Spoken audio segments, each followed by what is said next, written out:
Legends Arceus has now been out for around a week, and after completing my first run through the game, I can confidently say it's the best Pokemon game.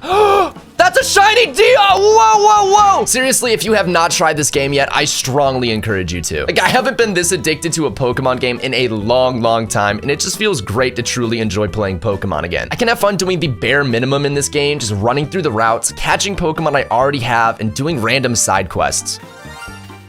But am I being too bold claiming this to be the best game? Let's talk about it. Don't forget to leave a like and subscribe for more Legends Arceus content. Just a quick little note, this video will include some spoilers, but it will not have any major story spoilers, so if you haven't completed the story, you should be good. The overall gameplay of Legends Arceus is nothing like anything we've seen in a Pokemon game before. You can sneak up behind Pokemon and catch them, craft items such as Pokeballs or Revives, fly with a Braviary, or even teach moves from your party screen at any time. And that's not even scratching the surface. You've got to go deeper. Going into Legends Arceus, I was honestly a bit skeptical whether or not I'd enjoy this new way of catching Pokemon, but after visiting the literal first route in the game with Pokemon in it, I was sold.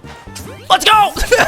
There's something about diving behind a Pokemon to sneakily catch it that just makes simply playing this game so immersive. I also really love how different species of Pokemon act in the wild. Some Pokemon are super docile and let you come up to them, such as Bidoof, but then there's Pokemon like Shinx or Drifloon who just try to kill you if you look at them wrong. Shinx got enraged? Its offensive stats were raised. What? It gives each Pokemon species their own unique personality, and I love it. And if we're gonna talk about catching Pokemon, we need to mention battling Pokemon, and not just your random wild Pokemon fight or trainer battle, which by the way are pretty fun in this game with the new agile and strong style techniques, but I'm talking about the real Pokemon battles.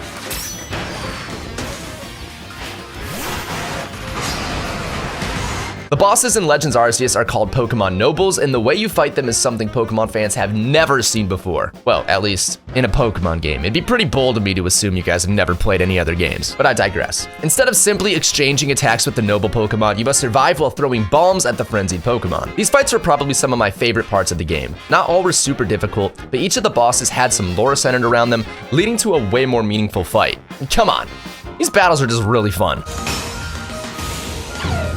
Trying to survive against a Pokemon like this is something I never imagined from a Pokemon game, but I'm so glad they decided to go this route. Now, to talk about the story. Without giving anything away, just wow. Throughout all points of the main story, I was curious as to what's going to happen next in the game. In older Pokemon games, it seems like they don't start focusing on the story until later in the game, but one of my favorite things about Legends Arceus is the story unravels throughout the whole journey, start to finish. Legends Arceus is the first game in the main story timeline, and I thought this was a concept that was just there to be a quirk at first, but they leaned into this idea and made it work. Trust me, if there's any game where you decide to complete the Pokédex, just please make sure it's Legends Arceus. One of my favorite parts of the story is how most of the characters we meet in game are the ancestors of Pokemon characters we've met in previous games. For example, Kamado is Professor Rowan, Silene is Cyrus, Volo is Cynthia, Arezu is Mars, the list goes on. Meeting a character in this game for the first time was always exciting. I would immediately start trying to figure out who they looked like or who they talked like. I think this concept brought a familiarity to the game even on its first playthrough. Although it did lead me to not trust Silene the whole playthrough because of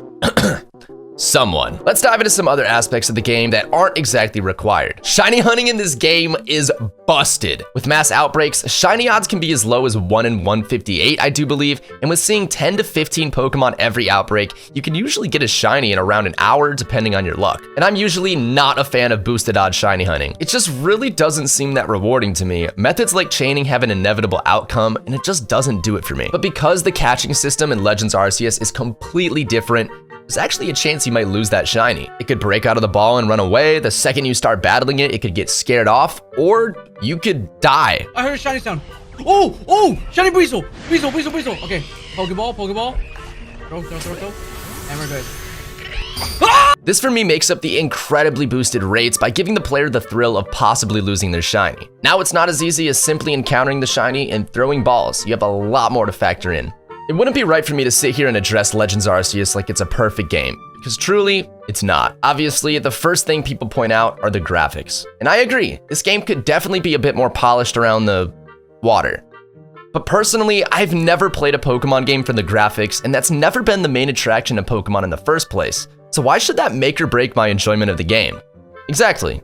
It shouldn't. Now, I do have my gripes with the render distance, but the graphics never once got in the way of my enjoyment of this game. Also, it does kind of suck to start a wild Pokemon battle just to get attacked 3 times in a row. but I think that just comes down to my lack of knowledge on the new battling system. Another problem I do have with this game are the control layouts. I wish the menu was still the start button instead of the ride Pokemon button, and switching ride Pokemon just feels completely unnatural taking your left thumb off the joystick. I used to have some trouble dashing on Weirdier and Braviary because it requires you to play claw grip. One thumb on each Joy-Con with your index finger curled up on the B button. But thankfully, I got a controller with back paddles, so I just mapped one of those to B for a way more comfortable feel. Every time I stream this game, which by the way, you should go follow me, I get someone asking, should I buy this game? Is this game worth the $60? And while I can't judge if this game will be worth the $60 for you, I mean, I just don't know what games you like, and I also don't know your financial situation. But what I can say is this game was definitely worth it for me. In terms of Pokemon games, this is 100% a 10 out of 10. I have not been able to put this game down since it came out, and I love that. So basically, if you got a big quiz or exam next week, just maybe wait a bit before you buy it. I think if Pokemon does decide to take this direction with the rest of the mainline games, they're only going to get better and better, which is all we can really hope for. I think it's possible this game could be the downfall of Pokemon being impossible to top, but imagine this game but way more refined and a different story. Now that's something to be excited for. I really hope you guys enjoyed this video. Do not forget to leave a like if you enjoyed, and make sure you subscribe for more Legends Arceus content. And like I said, I have been streaming a lot of Legends Arceus, so make sure you click that link in the description. I might even be live right now.